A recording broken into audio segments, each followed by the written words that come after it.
घमंडी राजा और गरीब किसान की सीख।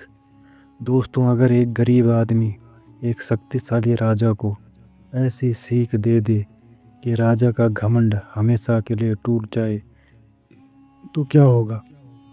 आज की कहानी आपको सिखाएगी कि असली ताकत धन या शक्ति नहीं बल्कि बुद्धि और विनम्रता होती है। वीडियो शुरू करने से पहले चैनल को सब्सक्राइब, लाइक और कमेंट जरूर करें। घमंडी राजा।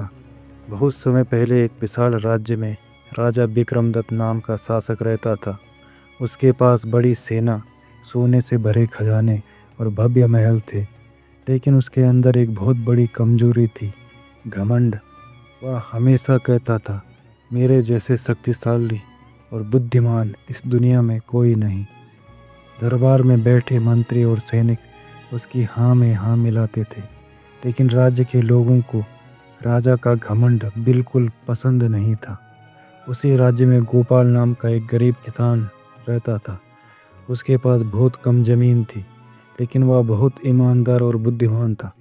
गांव के लोग किसी भी समस्या में उससे सलाह लेते थे। एक दिन राजा शिकार खेलने जंगल की तरफ गया। रास्ते में उसे एक छोटा सा खेत दिखा जहाँ गोपाल मेहनत कर रहा था। राजा ने पूछा, किसान, तुम इतना मेहनत क्यों करते हो? गोपाल मुस्कुराया और बोला, महाराज, मेहनत ही इंसान का असली खजाना है। राजा को यह बात बिल्कुल पसंद नहीं आई। राजा ने गुस्से में कहा, अगर तुम इतने बुद्धिमान हो तो मुझे 3 सवालों के जवाब दो। गोपाल बोला, पूछे महाराज। राजा ने कहा, 1. दुनिया की सबसे बड़ी ताकतवर चीज़ क्या है? 2. सबसे कीमती चीज़ क्या है? 3. और सबसे बड़ा मूर्ख कौन है? गोपाल ने कहा, महाराज, इन सवालों का जवाब मैं कल दरबार में दूंगा। राजा मान गया। अगले दिन पूरा दरबार भरा हुआ था। राजा ने किसान को बुलाया। गोपाल ने कहा, महाराज, दुनिया की सबसे ताकतवर चीज़ समय है। राजा ने पूछा, कैसे? गोपाल बोला, समय राजा को भिखारी और भिखारी को राजा बना सकता है।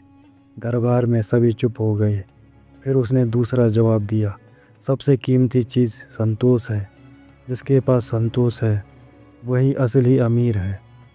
अब तीसरे सवाल का समय आया। राजा ने पूछा, सबसे बड़ा मूर्ख कौन है? गोपाल कुछ देर चुप रहा, फिर बोला, महाराज, जो इंसान अपने घमंड में दूसरों को छोटा समझता है वही सबसे बड़ा मूर्ख है। पूरा दरबार सन्न रह गया। कुछ देर के लिए राजा भी चुप हो गया। राजा को अपनी गलती का एहसास होने लगा। उसने सोचा, मैं सच में अपने घमंड में लोगों को छोटा समझता रहा। राजा सिंहासन से उतरकर किसान के पास गया और कहा, आज तुमने मुझे बहुत बड़ी सीख दी है। उस दिन के बाद राजा का स्वभाव बदल गया। वह विनम्र और न्यायप्रिय बन गया। कहानी की सीख, घमंड इंसान को अंधा बना देता है, विनम्रता ही असली महानता है।